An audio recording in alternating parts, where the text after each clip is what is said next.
R is equal to A into 1 plus cos theta কার্ডিওডের ক্ষেত্রফল নির্ণয় করো। আরেকটা প্রশ্ন আছে বইয়ে 1 মাইনাস কস থিটা, একই প্রমাণ, প্রায় দুইটা কাছাকাছি, জাস্ট 1 প্লাস কস থিটা সূত্র এখানে ব্যবহার আর ওখানে 1 মাইনাস কস থিটা সূত্র, কার্ডিওডের ক্ষেত্রফল। তাহলে আমরা এখন এই প্রশ্নটাই আলোচনা করব।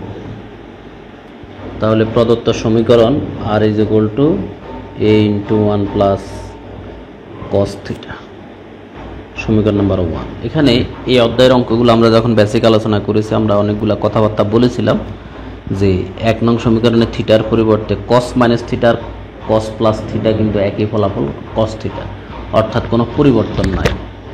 তো এই কথাটা আমরা একটু লিখতে হবে, যেহেতু 1 নং সমীকরণের থিটা এর পরিবর্তে মাইনাস থিটা বসালে মানের পরিবর্তন হয় না, মানের পরিবর্তন হয় না। সুতরাং 1 নং রেখাটি আদি অক্ষ মানে এক্স অক্ষ আর কি, আদি এটা তো পোল, আদি পোলার সমীকরণ আদি অক্ষের সাথে বা সাথে প্রতিসম, সাপেক্ষে লিখলে ভালো হবে, সাপেক্ষে প্রতিসম। অর্থাৎ আমরা তো কার্ডিওড চিনি, জিনিসটা ছোট্ট করে একটু চিত্রটা অঙ্কন করলে, অবশ্য আমরা চিত্র আঁকতে স্কেল ব্যবহার করব। এখানে যতটুকু এখানেও এতটুকু, এটাই হলো আমাদের প্রতিসম, আর এই দিক থেকে এই দিকে যতটুকু যাবে এই দিক থেকে এই দিকেও অতটুকু আসবে। এখন এই হলো আমাদের, এটা হলো আমাদের থিটা ইজ ইকুয়াল টু 0 আর theta is equal to pi. এটা হলো আমাদের এই একটা চতুর্ভাগের অংশ। আমরা কিন্তু একটা সূত্র জানি, আমাদের পোলার সমীকরণের ক্ষেত্রফল বা আবদ্ধ এরিয়া নির্ণয় সূত্র হলো হাফ আর স্কোয়ার থিটা, হাফ আর স্কোয়ার থিটা। তো যেহেতু এই দুইটা অংশ, তো একটা 2 দিতে হয় আর কি, এটা তো সেম। আচ্ছা, আমরা ধাপে ধাপে দেখব। এখন আমাদের ওই যে থিটার মানটা আমরা বের করতে গিয়ে 1 নং আর এর মান, আমরা যদি এখানে প্রথমে এই যে রেডিয়াসটা বিবেচনা করি 0 থেকে আর এর মান 0 থেকে, মানে প্রথমে 0 থেকে আর পর্যন্ত, আর এর মান 0 থেকে আর পর্যন্ত, তাহলে 1 নং সমীকরণে আমরা তাহলে 1 নংয়ে আর ইজ ইকুয়াল টু 0 বসিয়ে পাই। 0 বসালে ঘুরিয়ে যদি আমরা লিখি a into 1 plus cos theta is equal to 0, এখান থেকে 1 plus cos theta is equal to 0, cos theta is equal two 1, এদিকে গেলে -1, তাহলে -1 cos theta is equal to 1 minus 1 cos plus minus পাই, এর মান -1, অর্থাৎ প্লাস পাই দিলেও -1, মাইনাস পাই দিলেও -1। তাহলে আমরা এখান থেকে লিখতে পারি যে থিটা ইজ ইকুয়াল টু আসতেছে হলো প্লাস মাইনাস পাই, কস কস কাটা গেল। এখন আমাদের 1 নং কার্ডিওডের উপরের অংশ, ধরো এই যে কার্ডিওডটার এই উপরের অংশ, আমরা যদি মাইনাস পাই বিবেচনা না, আমরা মানে 0 থেকে পাই এই পর্যন্ত আমাদের উপরের অংশটা, তাহলে সেই দিক বিবেচনা করলে আমরা কথাটা লিখে নিই। অতএব 1 নং কার্ডিওডের উপরের অংশের জন্য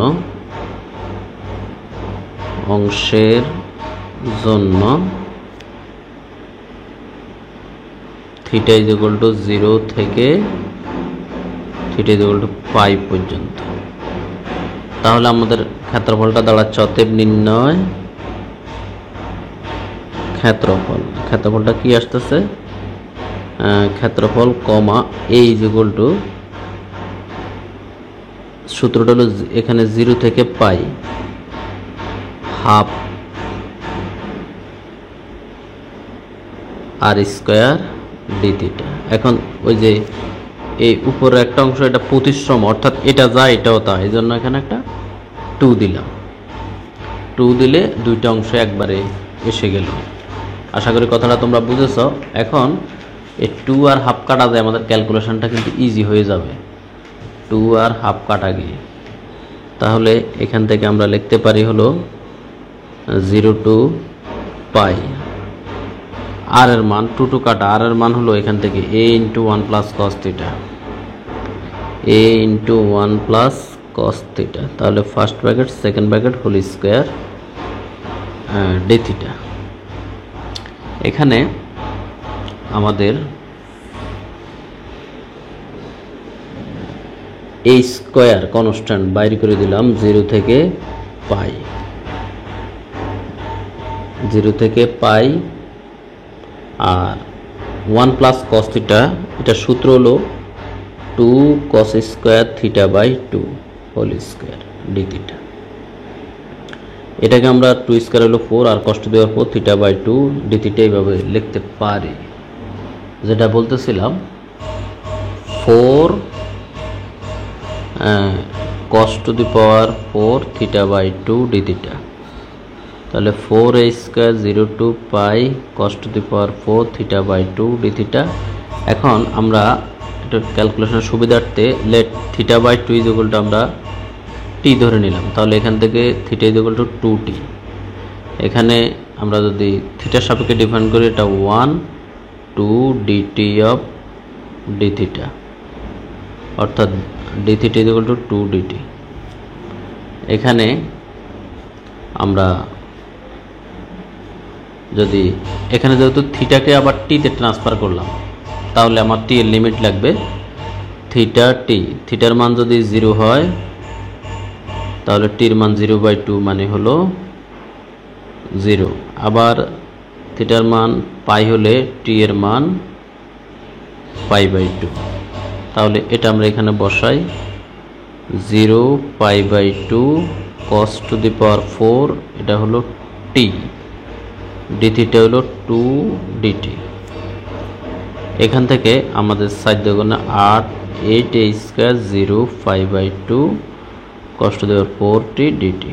এখন এখানে এসে কিন্তু তোমাদের একটা বিখ্যাত সূত্র গামা বিটা ফাংশনের প্রয়োগ 0 পাই/2 sin p theta cos q theta D theta. এখানে শর্ত কিন্তু লিমিট 0 টু পাই/2। সূত্রটা হলো এরকম gamma p plus 1/2 gamma q plus 1/2 divided by 2 gamma p plus q divide by 2 plus 1। এই হলো সূত্রটা, এটা হলো সূত্র, এই সূত্রের প্রয়োগ। এখন এখানে কিন্তু cos আছে, সাইন নাই। তো সাইন নাই মানে আমরা sign two the power 0t ধরবো, অর্থাৎ সাইন নাই মানে পির মান আমরা 0 ধরে অগ্রসর হব। 8a স্কয়ার সরাসরি এই ফর্মুলা 0 প্লাস 1/2 গামা এরপরে কিউর মান তো 4 plus 1/2 divided by 2 gamma P plus Q, অর্থাৎ 0 প্লাস 4/2 প্লাস 1। এই হলো এক সরাসরি কিন্তু আমরা গামা বিটা ফাংশনের সূত্র অ্যাপ্লাই করে দিলাম। এটা আমাদের ক্যালকুলাসের 19 নম্বর অধ্যায় গামা বিটা ফাংশন। তাহলে এখানে আসলো গামা হাফ, এখানে আসলো 4 5/2, এখানে 2 সাইডে 2 দ্বারা ভাগ করলে 2 2 আর 1 3 গামা 3। তাহলে এখানে এখন 4 আর 2 কাটাকাটি করলে 4a স্কয়ার গামা হাফ হলো √5, আর এখানে আমরা জানি গামা 5/2 কে লেখা যায় তোমার এখানে আমরা এই গামা 5/2 3/2 গামা, অর্থাৎ এটা হলো